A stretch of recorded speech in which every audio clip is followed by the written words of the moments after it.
दौलतपुर गांव के किसान बहुत ही सुखी और संपन्न थे।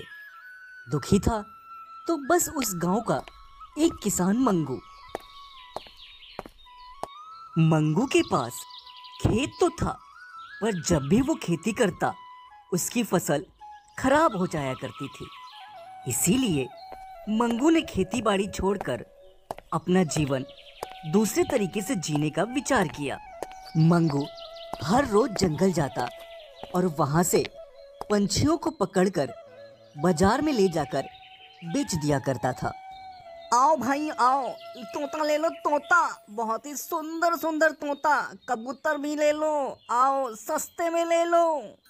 इस तरह से मंगू अपना और अपने परिवार का जीवन व्यतीत कर रहा था।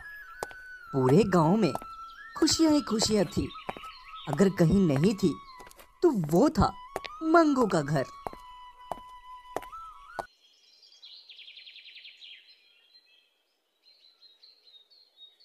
अरे यहीं बैठे रहोगे या जंगल भी जाओगे? आज के लिए घर में कुछ भी नहीं बचा है। कुछ लाओगे तभी तो बनाऊंगी। हाँ शोभा, जाता हूँ। हमारे हालात दिन पर दिन खराब होते जा रहे हैं। पता नहीं भगवान हमसे क्या चाहता है। पता नहीं कब तक ये दुख भोगना लिखा है जीवन में।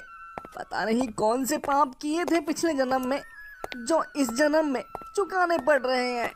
देखो देखो, चल दिया पनौती पूरे गांव में घूमने के लिए।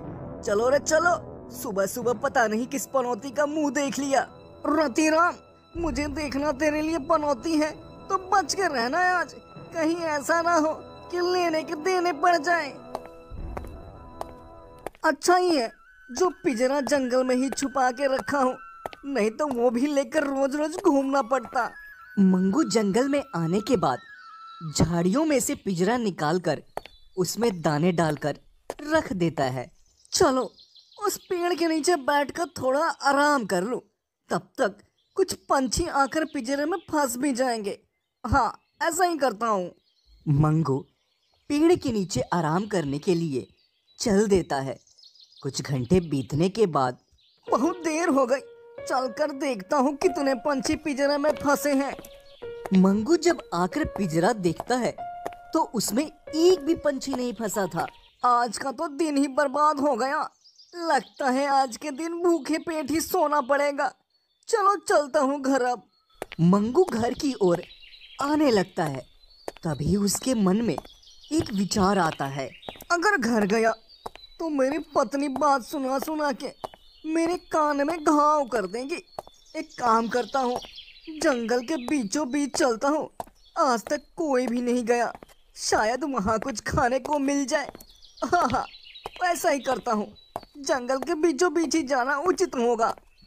मंगू जंगल के बीचों बीच आया तो देखता है एक पेड़ के चारों तरफ कुछ गिरा हुआ है और चमक भी रहा है। ये क्या चमक रहा है? मानो कोई सोना होना हो। चलकर थोड़ा आगे देखता हूँ।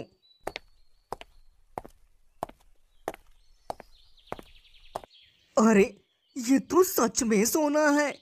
तो क्या इस पेड़ के फल सोना है जो ऐसे गिरे पड़े हैं? इसे लेकर चलता हूँ। इतने में तो मेरी पूरी जिंदगी आराम से गुजर जाएगी। मंगू एक एक करके सब सोना लेकर घर के लिए निकल जाता है। रास्ते में उसने राशन का सामान भी ले लिया था। इतना सारा सोना ये कहाँ से मिल गया आपको? शोभा, ये मुझे जंगल के बिल्कुल बीचों बीच जाने पर मिला है, जहाँ लोग जाने से डरते हैं। अच्छा, तो किसी ने ये अफवाह फैला रखी है इसका मतलब कि वहाँ कोई डरावनी आत्मा है और वो खुद ये सब लेकर आता होगा। ये सब तो पता नहीं, पर हाँ, वहाँ बहुत सारा सोना मिल सकता है। अरे तो फिर सोच क्या रहे हैं? जाइए और जाकर सब सोना लेकर आइए। अब इतना लालच भी ठीक नहीं है शोभा। जितना मिला है हम इसमें भी अच्छा जीवन व्यतीत कर सकते हैं। वो सब मैं नहीं जानती।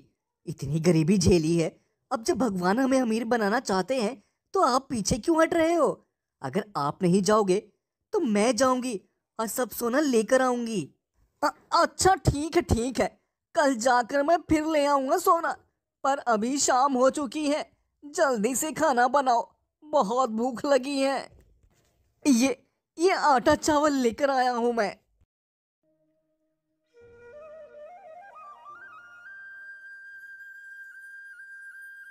जाओ दीपू के पापा, जल्दी जाओ, और जितना सोना होगा सब ले आना, समझे? अरे ठीक है भाई, जा रहा हूँ।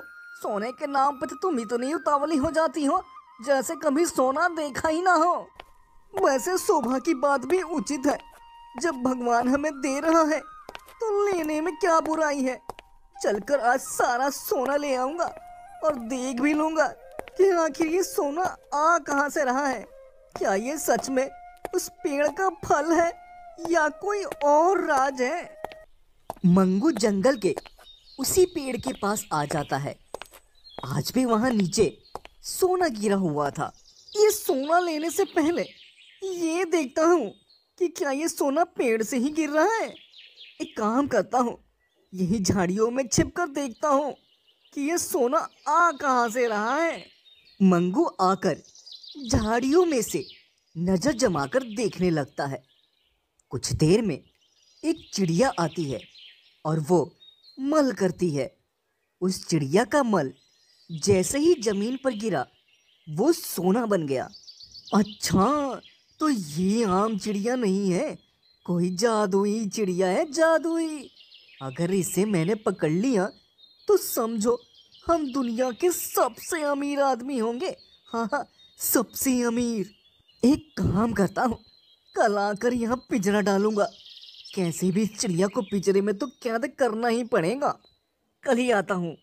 मंगू वहां से बिना सोना उठाए चल देता है और घर आकर अपनी पत्नी से उस चिड़िया के बारे में सब कुछ बता देता है। ठीक है, फिर आप कल जल्दी जाना और पिंजरा लगा देना। जब वो चिड़िया घर आ जाएगी तो हम उसे बहुत सारा खाना खिलाएंगे, जिससे वो ज्यादा मल करेगी और हमें सोना ही सोना मिलेगा। मंगू सुबह होते ही चिड़िया को पकड़ने के लिए जंगल की ओर निकल जाता है। जंगल में आकर उसने पिंजरा पेड़ के पास रख दिया और दाने डाल दिए और आकर झाड़ियों के पीछे छिप गया। अरे ये किसका घर है और इसमें तो दाने पड़े हैं। बहुत दिन हो गए दाने नहीं खाए मैंने। चलकर दाने चुग लेती हूँ। फूल खा खा कर मन सा भर गया है।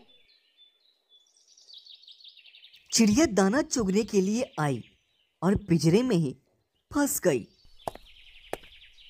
वाह, आखिर फंसी गई चिड़िया रानी तुम मेरे पिंजरे में। अब मैं तुमको घर लेकर चलूंगा, तब तुम जितना मन हो मल करना, अभी मत करना बस। अरे शिकारी भाई, मुझे कहाँ लेकर जाओगे? मुझे जंगल में ही रहने दो। तुम ये सब सोना ले जाओ और रोज ले जाया करना, पर मुझे जाने दो। ना चिड़िया रानी ना, ऐसी गलती मैं नहीं करूंगा।